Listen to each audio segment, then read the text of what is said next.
The most emotional WrestleMania moment of the modern era was a complete accident. And to understand why that matters, you need to know what just happened. A few days ago, Kofi Kingston and WWE parted ways, quietly ending an 18-year run. It's genuinely sad watching TKO let go of people who gave this company everything they had, people who were WWE. Kofi was one of those people. Everything about Kofimania was unexpected. The WWE machine had spent 11 years making sure a run like this would never happen. Then, a single real-life injury opened a tiny window of opportunity, and a fan base exhausted by years of miserable television grabbed an overlooked veteran and refused to let go. For once, WWE lost control of the story. And for once, they gave in. This is the story of Kofimania. You cannot understand what Kofimania meant without understanding what WWE felt like in 2018 and early 2019. Kofi winning the title in that era hits completely differently than it would have at any other point in his career. Raw in 2018 was some of the most difficult television I've ever tried to watch as a wrestling fan. Baron Corbin was the acting general manager. The storyline purpose of Baron Corbin being the acting general manager was to be annoying, which he was, and to make the show feel miserable, which it did. Brock Lesnar was the Universal Champion and appeared on television roughly once every 2 months. You tune in, and the champion of the entire show hadn't physically appeared in weeks. When he did show up, he'd beat someone up and leave. Ratings were dropping. Slowly, quietly, anger turned into exhaustion. People had stopped hate watching. They were just drifting away. A lot of promos felt rehearsed. You could hear how scripted everything was. Nobody was organically getting over. The audience had been trained over years to disengage, because caring too much about someone just meant watching WWE decide not to push them. Fans had already watched this cycle play out too many times to trust it again. Rusev Day in 2017 was one of the loudest, most genuine crowd reactions WWE had produced in years. The chants were everywhere. The merchandise was moving. The energy was real. The company let it cool. Braun Strowman around the same time was genuinely the most exciting thing on Raw, a physical presence who made every segment feel dangerous. He never got the title run that momentum deserved. Shinsuke Nakamura left NXT looking like a future WrestleMania main eventer, and spent years quietly fading into SmackDown's background. Even Becky Lynch spent months fighting WWE's original plans before the company eventually gave in. The pattern was always the same. Crowd picks someone, WWE steers the story back toward whoever they'd already planned. Fans had watched it enough times that they'd stopped trusting their own reactions. If the crowd loved you, that might just mean a t-shirt deal and a mid-card program and nothing more. By early 2019, cheering for Kofi felt less like enjoying a storyline and more like trying to force a result. That's why Kofimania hit people so hard when it happened. When something real broke through that noise, it hit differently than it would have at any other time. The crowd needed something to believe in. When they found Kofi, they were not letting go. And into all of that walked Daniel Bryan. Bryan had returned from a near career-ending injury in 2018 to a massive crowd reaction. People were genuinely relieved he was back. He was beloved. Then, on the November 13th, 2018 episode of SmackDown, days before Survivor Series, he turned on AJ Styles to win the WWE Championship. The referee was down, Bryan hit Styles with a low blow, and just like that, the beloved returning hero was the champion and the villain at the same time. The audience watched Bryan turn heel right in front of them. He called himself the planet's champion. He commissioned a title belt made of hemp and sustainable materials. He wore earth tones. He cut promos about how the fans were destroying the planet, their consumption, their hypocrisy, their fast food. He called them fickle. He became, essentially, someone who had just discovered a podcast that changed his life and would not stop talking about it. The uncomfortable part was that Bryan wasn't entirely wrong about wrestling crowds. Audiences have a reputation for turning quickly. Fans spend months demanding someone get pushed, then lose interest 3 months into the actual push once the chase is over. Bryan weaponized that reality every week. He called the crowd hypocrites who only liked underdogs until the underdog actually won. This time, the crowd held. Every week, the reaction got louder. Every obstacle McMahon put in Kofi's way, the crowd pushed back harder. Bryan called them fickle. They proved him wrong week after week. That is the man standing between Kofi Kingston and the WWE title going into 2019. A former fan favorite who had reinvented himself as the self-righteous gatekeeper of a company he used to fight against. Kofi Kingston's decade before 2019 matters. He debuted in WWE in January 2008, came in as a Jamaican character, the accent, the flag colors, the whole thing, which he later dropped. He was always spectacular to watch. His athleticism was never in question. Anytime he was given a platform, he delivered. The push almost came in late 2009. He was feuding with Randy Orton, and it was getting What followed, by wrestling lore, was Orton using his backstage influence to tell management that Kofi wasn't ready, wasn't main event material.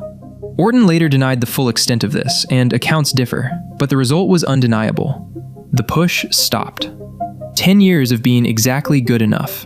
Intercontinental Championships, United States Championships, Tag Team titles, and the Royal Rumble. Every single year, something insane. Balancing on the barricade, getting carried on his hands, creating moments that would end up on every Rumble highlight package forever. The crowd would explode for 60 seconds, and then the match would continue, and Kofi would go back to being exactly where he was. He became a specialist in making other people's matches better, in making mid-card feel like it mattered for one night. Always reliable, always entertaining, always professional. Kofi carried none of that manufactured quality some WWE-built stars have, where you can feel the company's fingerprints on every promo, every entrance, every carefully positioned moment. He just felt like a person. Most WWE programming in that era felt produced within an inch of its life.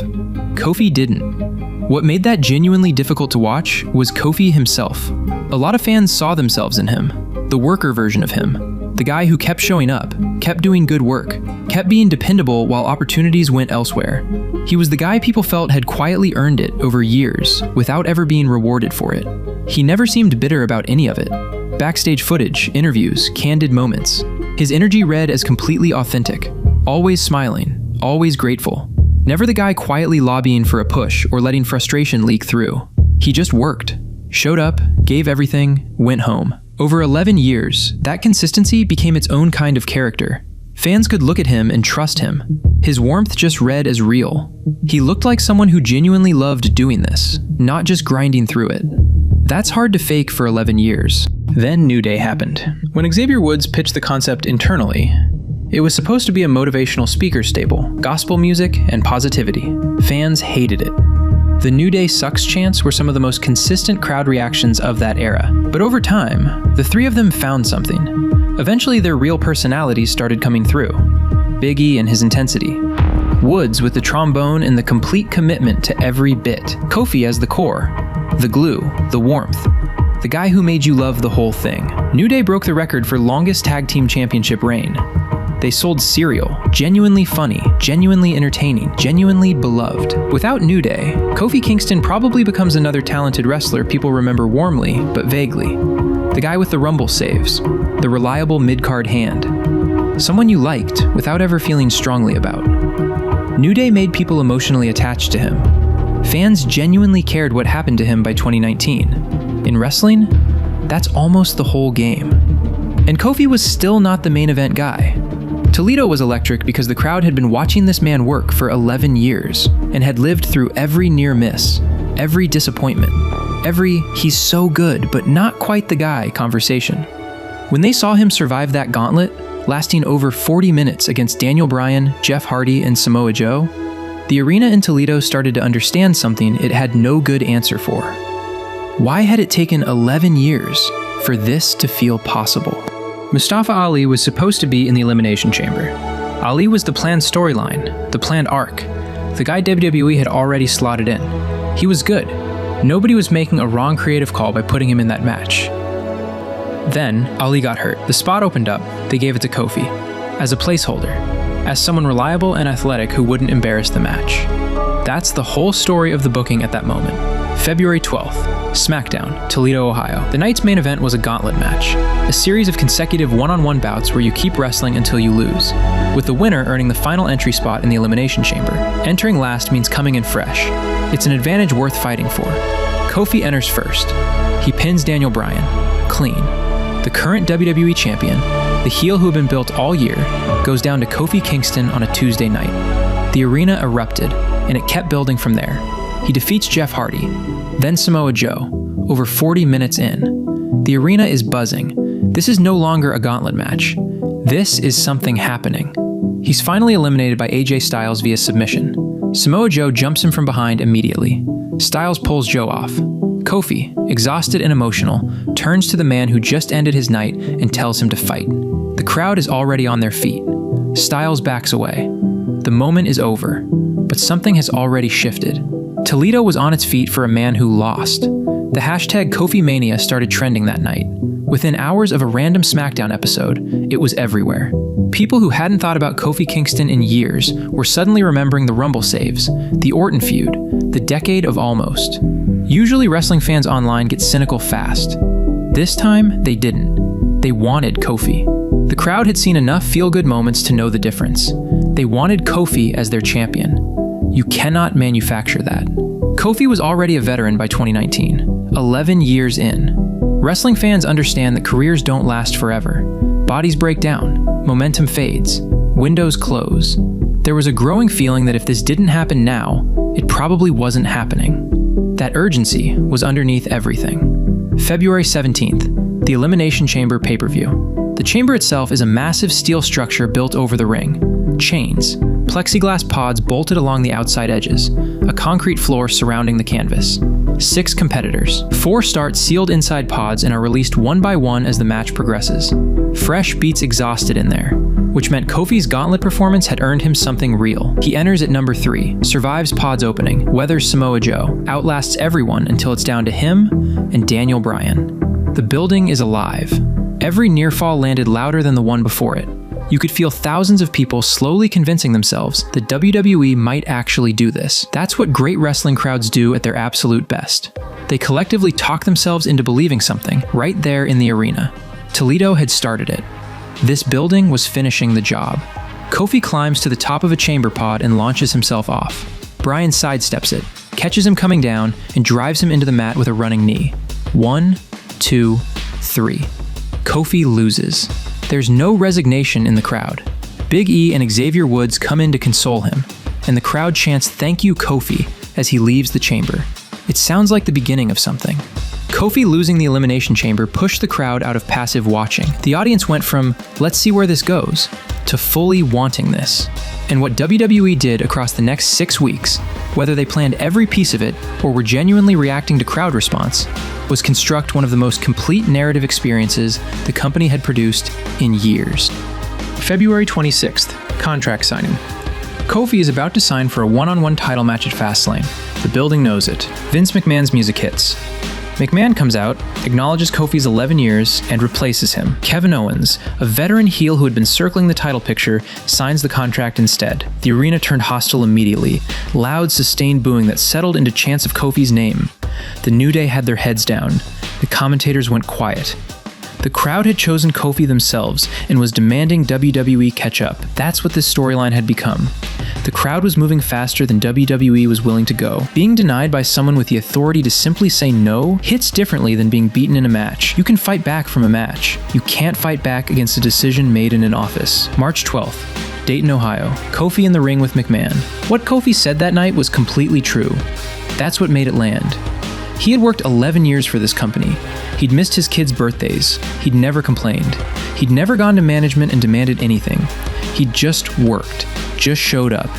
And he was asking for one chance to earn it. McMahon called him a B-plus player, who had always been and would always be a B-plus player. Daniel Bryan's own history matters here. Before the heel turn, before the planet's champion, Bryan spent years being told he wasn't the guy. During his own underdog run in 2014, the authority figure character, Triple H, had called Bryan exactly that on television, a B-plus player, a good hand, solid in the ring, never quite the guy. The phrase reflected real backstage sentiment about Bryan at the time, and the crowd, furious at WWE's resistance, got behind Bryan so loudly that the company had no choice. He won the WWE Championship at WrestleMania 30 in one of the most emotionally charged moments the show has ever produced. Now, Bryan was using those exact words against Kofi. Bryan had already lived this exact story himself, the overlooked veteran, the company pushing back, the fans demanding more. He knew exactly what those words meant and how they'd land. Every time Bryan told Kofi he didn't belong, he knew exactly what that felt like. Against almost any other heel champion, this feud probably wouldn't carry the same weight. A generic villain blocking Kofi's path would have been a solid story. Bryan as the obstacle was something else entirely. He was living proof that fans had forced WWE to change direction once before. Every time he looked at Kofi and said he didn't belong, the crowd heard it layered over everything Bryan himself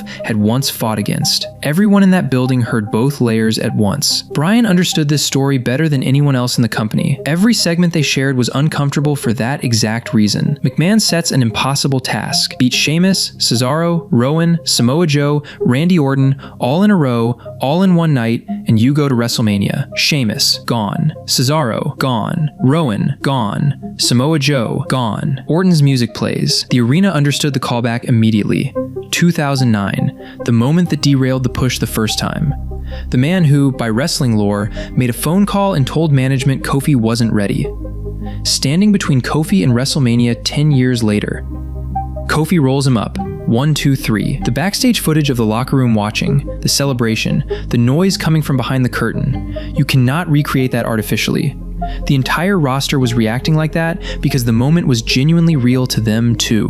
McMahon comes out again. He says, "One more opponent." Bryan walks out and destroys an exhausted, battered Kofi in minutes. Just puts him away. The crowd is crushed. It's been weeks of this. Another wall every time Kofi reaches the previous one. Fans had moved past hoping. They were genuinely angry watching the same walls go up week after week, and that kept people watching. After the gauntlet, after another door closed, Big E posted a simple video online, just him talking into a camera.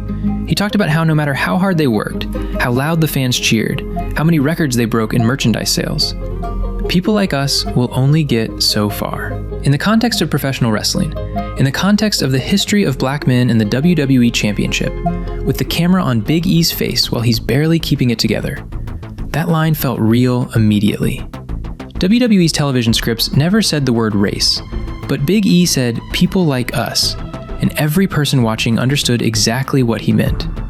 Kingston becoming the first African-born WWE champion was about to become a real historical fact. Big E made sure the audience felt that before it happened. That set up the final piece. March 26th, Uncasville, Connecticut. The New Day threatens to quit. McMahon, unmoved, gives them one last task. Big E and Xavier Woods run a tag team gauntlet on Kofi's behalf, and if they win, Kofi goes to WrestleMania. They beat Gallows and Anderson. They beat Nakamura and Rusev. They beat The Bar. But The Bar puts Big E through a table in the process. So now Woods is alone, exhausted, and the last team remaining are the Usos. The SmackDown Tag Team Champions, Jimmy and Jey Uso. The guys who had some of the best tag team matches in WWE history against New Day. The guys who had every reason to walk down, pin Woods in 20 seconds, and go home. The Usos grab microphones. They talk about the wars, the history between these teams, the matches that tore both sides apart. And they say that if anyone deserved to be in that WrestleMania main event, it was Kofi Kingston. They forfeit. The Usos understood what the story had become by that point. The match had stopped being about competitive wrestling. It was about getting Kofi to WrestleMania. They recognized that, and they stepped aside. In a company where almost everything feels calculated, two guys walked out, said the right thing, and gave up their spot because it was right. Big E and Woods beat Bryan and Rowan by countout. Kofi Kingston was going to WrestleMania. April 7th, MetLife Stadium, East Rutherford, New Jersey. Around 70,000 people, 7 hours of wrestling, the first women's main event in WrestleMania history. Even on a stacked card, this felt like the match everyone actually cared about most. Kofi comes out with New Day. The arena gives him the reception he's been building toward for 2 months. Bryan gets a mixed reaction, because wrestling crowds are complicated, and the audience respected what Bryan had built even while hating the character he'd become. 23 minutes. Bryan takes Kofi apart methodically, targeting his midsection, using technical wrestling to ground someone whose entire offense is built on being airborne. Bryan's stablemate, Rowan, tries to interfere on the outside, and Big E and Woods shut that down. Bryan locks in the label lock, wrenching back on the arm and neck simultaneously. Kofi escapes. Kofi starts stomping Bryan's face, using the exact stomps that Bryan himself invented during his own underdog run years earlier. The crowd recognizes it immediately. In one image, the whole story is right there. The new underdog using the old underdog's weapon against him. Trouble in Paradise. Kofi's spinning heel kick, catching Bryan clean. 1, 2, 3. Byron Saxton, the commentator, is genuinely crying. You can hear it. You can hear the 11 years in his voice. Kofi's sons come into the ring. He hoists them onto his shoulders. Xavier hands him the original leather WWE Championship, replacing the hemp title Bryan had been carrying, and he holds it up with his kids on his shoulders in the center of the WrestleMania ring. First African-born WWE champion in company history. 30th Triple Crown champion. 20th Grand Slam champion. The guy who 11 years earlier was dropping a Jamaican accent that never fit him, learning how to survive in a mid-card that had no ceiling. Backstage, footage that came out later showed veterans with tears in their eyes. People who had been in that building for years, watching something happen that they understood the full weight of. For a lot of wrestling fans, that moment felt genuinely emotional in a way wrestling rarely manages anymore. The standard story about Kofimania is, great build, great WrestleMania moment, then it falls apart. Parts of that are true, but WWE booked Kofi Kingston as champion better than they've booked most of their underdog champions post-WrestleMania in recent memory. He was a fighting champion. He accepted every challenge. He won clean. Against Kevin Owens at Money in the Bank. Against Samoa Joe at Extreme Rules. Against Dolph Ziggler across 3 separate matches. Clean pins in the center of the ring. Often after matches where he genuinely looked like he might not survive. Owens came first. He tried to infiltrate New Day in the weeks after WrestleMania, calling himself Big O and playing the role of supportive friend, before turning on Kofi brutally on SmackDown. Their match at Money in the Bank was hard-hitting. Kofi retained clean. Ziggler came next with one promo repeated 3 different ways. It should have been me. He should have replaced Ali. He should have gotten the WrestleMania push. The crowd had moved on. Kofi beat him 3 times. Samoa Joe was brief, but it mattered. Joe's entire character is built on credibility. The guy who ends matches in seconds with a submission that looks genuinely dangerous. Beating him cleanly was its own statement. Randy Orton came back. Think about what this meant. He, the one who, by wrestling lore, made a phone call and told management Kofi wasn't ready. He had been the final obstacle in the second gauntlet. Kofi had pinned him then, too. Now, 6 months later, Orton was back, saying it again. That Kofi wasn't ready then, wasn't ready now. That the only reason Kofi had a title shot in the first place was because Orton had injured Mustafa Ali before the Elimination Chamber, accidentally clearing the path. There's a type of villain who doesn't just want to win. He wants you to know you never deserved it. SummerSlam ended without a decision. Orton rolled out of the ring and started taunting Kofi's wife and children in the front row. Kofi snapped. He grabbed a kendo stick and went after Orton. The referee stopped it. Some fans wanted Kofi to stay disciplined. Most understood completely. Either way, the image told its own story. Kofi was fighting for his family. Orton was fighting because he could. Clash of Champions, September 15th, Charlotte, North Carolina. No interference. Clean match. Center of the ring. Kofi pinned Orton. After 11 years, after the gauntlet, after WrestleMania, after all of it, Kofi Kingston stood over Randy Orton with his hand raised. That's the feud that deserved a longer reign behind it. SmackDown moved to Fox, October 4th, 2019, the 20th anniversary of SmackDown. The show was moving from the USA Network to Fox, one of America's biggest broadcast networks, home of NFL games and Major League sports. Fox's audience was a sports audience. They wanted legitimacy. They wanted a name mainstream viewers would recognize from outside wrestling. Brock Lesnar is not a regular wrestler. He's a former NCAA Division I wrestling champion, a former UFC heavyweight champion, and the closest thing WWE has to a legitimate crossover combat sports name. He doesn't do weekly television. He shows up a handful of times a year, destroys someone, and leaves. That's the entire character. Fox wanted that name attached to their debut. Lesnar's price was the title. The match had been announced weeks before. Lesnar had appeared on SmackDown, confronted Kofi, and dropped him with an F5, his finishing move, as a preview of what was coming. Kofi accepted immediately. He'd been accepting every challenge for 6 months. That was the whole point of his reign, the Fox premiere. Kofi walked out as WWE Champion. Lesnar walked out with Paul Heyman, in an expression that suggested the outcome had already been decided somewhere in a building he didn't have to visit. The bell rang. Kofi ran at Lesnar. That the story they had poured weeks of emotional investment into meant something very different to WWE than it meant to them. There was no build-up to it, no back and forth, no chance for Kofi to show he belonged before eventually losing, just done. The reign that had lasted 180 days ended in less time than it takes to tie your shoes. Losing to Brock Lesnar isn't embarrassing on its own. Bryan had lost to Lesnar. AJ Styles had lost to Lesnar. It was the 9 seconds. That 9-second loss felt intentional. It said, whatever this was, it's over now, and we're not giving it a dignified ending. Kofi Kingston never got a rematch. The story that had built for months was thrown away in less time than a commercial break. Later reports suggested the decision to have Lesnar squash Kingston had been finalized months in advance. The plan was always to use Kingston as the transitional piece, the guy who holds the belt until the company decided who they actually wanted as champion for the new era. He was never supposed to be there. That sentence had been a piece of the story's mythology. Kofi was never supposed to be in the Elimination Chamber. This was all an accident. This was all organic. The booking made that feel pretty clear. Kofi never said publicly that he was devastated. He spoke about the Lesnar loss with grace, said he understood the business, said he was proud of what he'd accomplished, which is exactly what you say when you're a professional who understands that saying anything else creates problems. 9 seconds doesn't leave room for interpretation. Kofimania was not a carefully constructed storyline from the beginning. The beginning was a broken Mustafa Ali and an empty spot in a match. What happened after was a combination of crowd energy, smart reactionary booking, two performers who knew exactly what they were working with, and a single window of time when WWE's stubbornness couldn't move fast enough to stop what was happening. Vince McMahon's company has always struggled with organic moments. They know how to produce. They know how to execute a planned story. Genuine, organic energy, the kind where the audience decides something before the creative team does, makes them nervous. They can't control it, and the instinct is usually to suppress it or redirect it. For 8 weeks in early 2019, they couldn't suppress it.